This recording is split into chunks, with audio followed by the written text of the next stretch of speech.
बनाया गया था? हमारा मानना है कि मरने के बाद ये उनकी कब्र थी। क्या मतलब है? हमें पक्का नहीं पता। मुझे लगता है कि इस पिरामिड के अंदर कहीं और भी एक चेम्बर है जिसे हमने अब तक नहीं ढूंढा है और उसमें शायद राजा का शरीर हो सकता है। पता है क्या, इस वीडियो में हम वही ढूंढने वाले हैं, क्योंकि हम सच में पिरामिड्स के सैकड़ों फीट नीचे से लेकर धरती के सबसे बड़े एंशिएंट पिरामिड की सबसे ऊंची चोटी तक एक्सप्लोर करने वाले हैं। ये तो जबरदस्त था। दूसरे बड़े पिरामिड्स को एक्सप्लोर करने से पहले मैं तुम्हें बेस कैंप दिखाना चाहता हूँ।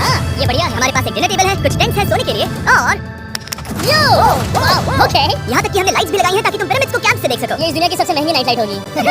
ये है वो पिरामिड जिसे हम एक्सप्लोर करने वाले हैं। मुझे सुबह 5 बजे शुरू करना है, तो सब जाके सो जाओ।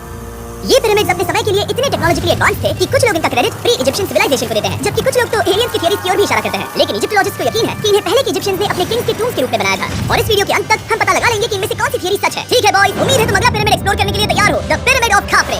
आखिर इस विशालकाय रचना की खासियत क्या है? हमें ये समझ आया कि हर पिरामिड के बाहर की केसिंग कैसी दिखती थी। एक जमाने में ये सब ऐसे ही दिखते थे। मतलब जैसे एलियंस ने इन्हें बनाया था वैसे? एलियंस ने नहीं बनाया। रामी हमें धरती के नीचे लगभग 100 फीट खाफरे के पिरामिड में गहराई तक ले गया। यहाँ एक ऐसी जगह है जहाँ इस आधुनिक दुनिया में से शायद ही कोई गया होगा। सच कहूँ तो हमें भी नहीं पता था कि हमें नीचे जाकर क्या देखने को मिलेगा। एंशिएंट इजिप्शियंस के पास कार्डबोर्ड था। हम काफी समय से मानते थे कि किंग काफरा को यहाँ दफनाया गया था और अब लोग यहाँ पर सामान रख रहे हैं। वो पिरामिड को रिस्टोर कर रहे हैं जिमी। उन्हें औजार तो चाहिए होंगे ना, यानी कि असली बरियल चेम्बर कहीं और है। हाँ, रामी हमें उस रूम में ले गया जहाँ किसी जमाने में किंग काफरा की बॉडी को दफनाया गया था। मुझे एक बड़ी सीलिंग दिख रही है। इस पिरामिड के बहुत अंदर है। हम पहुँच गए किंग काफरा का असली बरियल चेम्बर। मैंने इससे अच्छी चीज आज तक नहीं देखी। भाई क्या बात है। ये क्या है? रुको, उस तारीख को देखो। जिसने ये लिखा है उसी ने टूम को डिस्कवर किया था। ये उसका दावा है कि उसने इस टूम को डिस्कवर किया। फेरो को यही दफनाया गया था। किंग काफरा के मरने के बाद उन्हें यही रखा गया था। इसके अंदर लेटना अपमानजनक तो नहीं होगा? अगर मैं तुम्हारी जगह होता तो उसकी जगह शराब को लेकर ज्यादा डरा होता। वैसे उस शराब से क्या होता है? कोशिश करके देखो। नहीं, ठीक है, चलो पहले यहाँ से निकलते हैं। ओह माय गॉश, ये पिरामिड तो शानदार था। राजा का मकबरा हमारे ज्यादातर सवालों का जवाब नहीं दे पाया, लेकिन पिरामिड के नीचे गहराई में स्थित अंडरवर्ल्ड का एक दरवाजा शायद वो चीज है जिसकी हमें तलाश थी। ये गॉड ओसिरिस का टूम है जहाँ बहुत ही Oh कम my God. इंसान गए हैं। हम क्या कर रहे हैं? और जाहिर सी बात है अंडरवर्ल्ड के देवता का टूम भी काफी गहराई में होगा। अब ये क्या है? ये देखकर तो बहुत गहरा लग रहा है। काल पहले तुम जाओ। Oh my gosh, oh my gosh, वो इतने आराम से नीचे कैसे जा रहा है? ये बस एंट्रेंस है काल। हाँ, अंडरवर्ल्ड के गॉड के पास जाने का।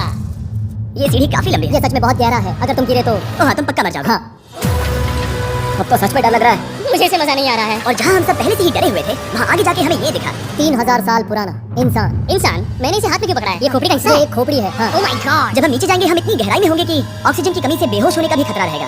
बिल्कुल सही। अब चैंडलर ओसाइरिस की कब्र की ओर बढ़ रहा है। ठीक है, ये मैं चला। ओह, मैं पानी में हूँ।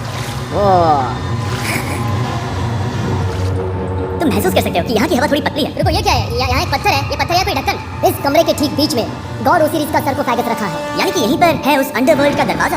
हाँ, तो अंदर जाकर देखो। क्या पानी के अंदर? वेल, हाँ। ठीक है।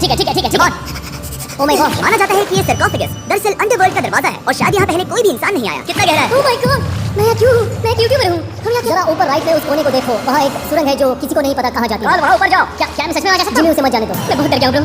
काल, ये सही नहीं है। मैं ऐसी सुरंग में हूँ एंशिएंट इजिप्ट पे जहाँ कभी कोई नहीं गया होगा। वो इतना पागल नहीं होता। क्या तुम हमें बता सकते हो वहाँ क्या हो रहा है? मैं सुरंग में एक मोड़ पर हूँ और ये छोटी हो रही है। भाई मैं सचमुच में मजाक नहीं कर रहा हूँ, मैं यहाँ सच में फंस चुका हूँ। काल, तुम इतिहास बना रहे हो। मेरे पास मुश्किल से 1 इंच की जगह बची है। उसे ऑक्सीजन की सेफ लिमिट से ज्यादा समय हो गया है। क्या हम बाहर निकल सकते हैं? मैं रेडी हूँ। तो इससे पहले कि हम सचमुच मर जाते और खुद अंडरवर्ल्ड को देखते, बाहर निकलने का आसान तरीका नहीं है ना? हम जितनी जल्दी हो सके वहाँ से बाहर निकल गए, क्योंकि मैं इतना तो जीना चाहता हूँ कि गीजा के महान पिरामिड्स के उन गुप्त रास्तों की खोज कर सकूं, जहाँ आज के समय में स्पेस में जाने वाले लोगों से भी कम लोग गए हैं। मेरे साथ ऊँट की सवारी कौन करेगा? सवारी करें। छू के देखो। लेकिन वो नहीं जाता। क्या तुम्हें कभी ऊँट ने काटा है? हाँ। क्या? हाँ। दर्द हुआ था? बहुत। ओह, मैंने कहा था। आज भी हम खूब एक्सप्लोर करेंगे। विश्वास नहीं हो रहा। चैंडलर तुम ठीक हो? नहीं, खींचो। मुझसे नहीं हो रहा। मुझे इस पर से उतारो ब्रो। ब्रो ये कितना अच्छा लग रहा है। शायद अब तक का सबसे कूल शॉट है। मैं ऊँट पर सवार हूँ और मेरे पीछे है the great pyramids of Egypt. Bro, ये तो पागलपन है। और अब गीजा प्लेटो के डायरेक्टर हमारे साथ तीसरे पिरामिड की खोज के लिए जुड़ रहे हैं, द पिरामिड ऑफ मेनकाउरे। अगर आप नीचे देखेंगे तो आपको अभी भी 4600 साल पुराना ग्रेनाइट दिखेगा। ये इलस्ट्रेशन आपको दिखाएगा कि ये पहले कैसा दिखता होगा। वाओ, लेकिन अब 5000 साल बाद ये कुछ ऐसा दिखता है। ये है मेरा दोस्त नोलन। क्या हम उसे वहाँ झांकने के लिए भेज सकते हैं? हाँ।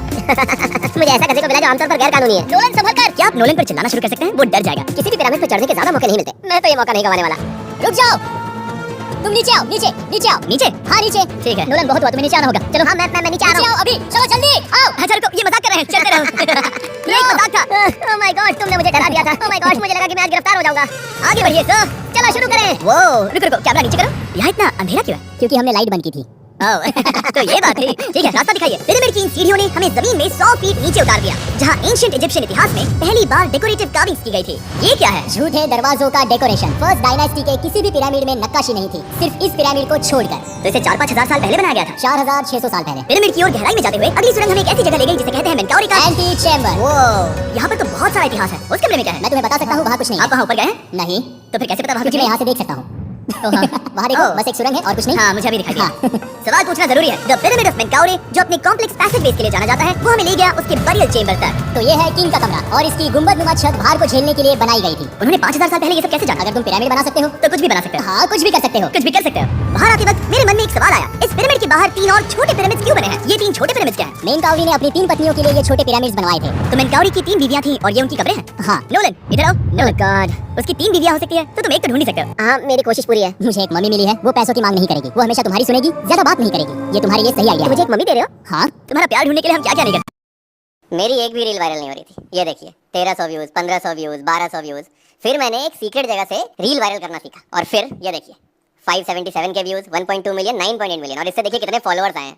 इससे मुझे अकेले 2725 फॉलोअर्स हैं। अब आप सोच रहे हो कि ये भाई सीक्रेट जगह कौन सी है, तो सीक्रेट जगह है सीखो ऐप। गूगल स्टोर पे जाइए, सीखो ऐप डाउनलोड कीजिए। यहाँ पे आपको इंस्टाग्राम कैसे